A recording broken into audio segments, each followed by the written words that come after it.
Hey guys, this is WWEKhanToolz and I am back once again for my channel. I apologize, I've not been making any videos for the past week now. I've been very busy. I've gone back to my school and my and all my work now, and I'm getting ready and for my next exams. But I think I have enough time to make enough videos for you guys, to please you guys and to please you guys as well. But anyway, I'm here for the preview of Raw, and I'm going to make this as long as possible because I think you guys have deserved it. And this is my way of apologizing to you guys for not making many videos. But anyway, I'm going to make this as long as possible. Tonight, there's not going to be any 5-point preview. It's going to be an 8-point preview of why Raw is a must-see show tonight. Anyway, so 8, basically. This is the 8th of September 2014. This week is going to be a special edition because tonight it is being dubbed as Raw, the season premiere.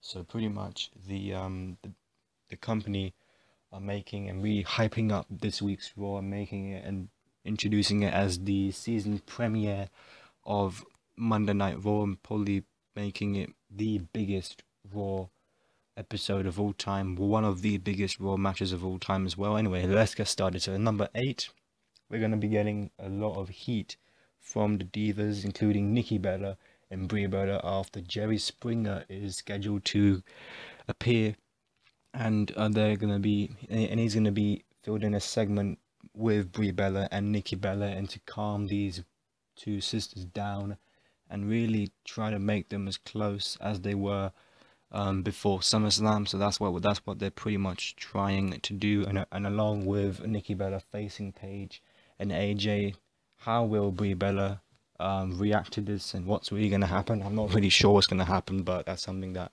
to look forward to. Anyway, number 7, what we got right now for you guys is pretty much, it's been confirmed, Mark Henry versus Rusev. This is going to be a new feud as well. I think it could be very much of a feud for Rusev to be really pushed up, and really for him to rise and to be unstoppable, just like Brock Lesnar. But they're using Mark Henry so that they can really make Rusev much stronger. But there's going to be a segment between these two to hype up the match at Night of Champions, and that's what they're trying to do. And really, Henry is the world's strongest man, so he has to, prove that at Night of Champions, to really dominate this Russian and really try and humiliate him.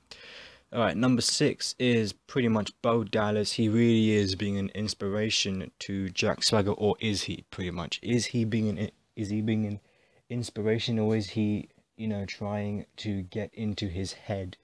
And really, this could be a feud between these two, Swagger and Bo Dallas. I'm not really impressed with the feud, these past couple of months. But Bo Dallas and Jack Swagger are probably going to be in a feud. I don't really see these two having a match at Night of Champions. These two, I don't really see these two, having a match on Night of Champions, because to be honest, I think Bo Dallas doesn't have that push. He doesn't have that hype as well as Jack Swagger does. But I mean, to be honest, Jack Swagger had that momentum, he had that push, he had that hype when he turned face and headed towards Rusev along with Zeb Coulter and Lana. But now that he has been pushed all the way, dropped all the way down once again, Jack Swagger, also Zeb Coulter, it's about to make his return, so probably he could maybe push him a bit more, just like Paul Heyman is pushing his clients. Maybe Zeb Coulter can do that. We don't really know what's really going to happen, but I don't really see much hope for Jack Swagger anytime soon, as well as if he probably turns heel again, or faces Rusev again in a rematch. Something like that should probably happen, because he really has worked very hard to get to that, to get to the top. So that's something. Anyway, next, on number 5, right now we have what we have got for tonight. For number 5 is pretty much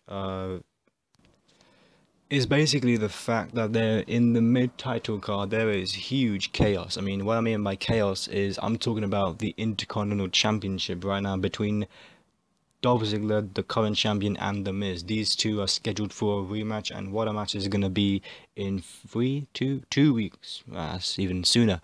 2 weeks at Night of Champions. These two will collide once again, and it will be a rematch. I'm not really sure. I mean, what's really going to happen? But the fact that Dolph Ziggler has been getting a huge push for the past couple of weeks and winning the championship, he could possibly stay and retain as the WWE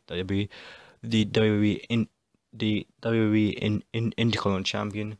But I'm not really sure about The Miz. I mean, him being a movie star, and he needs to keep that momentum. Otherwise, people are not really going to believe him as actually being a movie star, and people are not really going to care about him being a movie star. So he needs more momentum. He needs more push. Probably go to the US title, perhaps, but I'm not really sure about what's really gonna happen. But the match at Night of Champions, I mean, it's gonna be good, but there should be a stipulation towards the match, you know, to make it more exciting, because it is a mid-title chaos right now. So that's something. Anyway, number 3, the final chapter is this. I call this SummerSlam 2.0. SummerSlam, you know what, I've actually called it Battleground 3.0. You know what I'm talking about when I say this type of numbers and these pay-per-views. I'm talking about one of the main events of tonight, a steel cage match, Bray Wyatt and Chris Jericho. I saw an interview between Michael Cole and Triple H earlier this week. I mean, last week, sorry. And Triple H explained it and confirmed it to be the final chapter between Chris Jericho and Bray Wyatt, and he explained it in ways that nobody can actually do. I mean, Triple H, he is a COO, and what he did and how he explained it was that it's Bray Wyatt and it's a steel cage match, and the only way to escape is by climbing up the steel cage or getting out of the door. And Bray Wyatt in the steel cage he is unstoppable. I mean, this guy is just completely unstoppable, facing off in a steel cage to settle the score, which is all square now. It carries a lot of heat.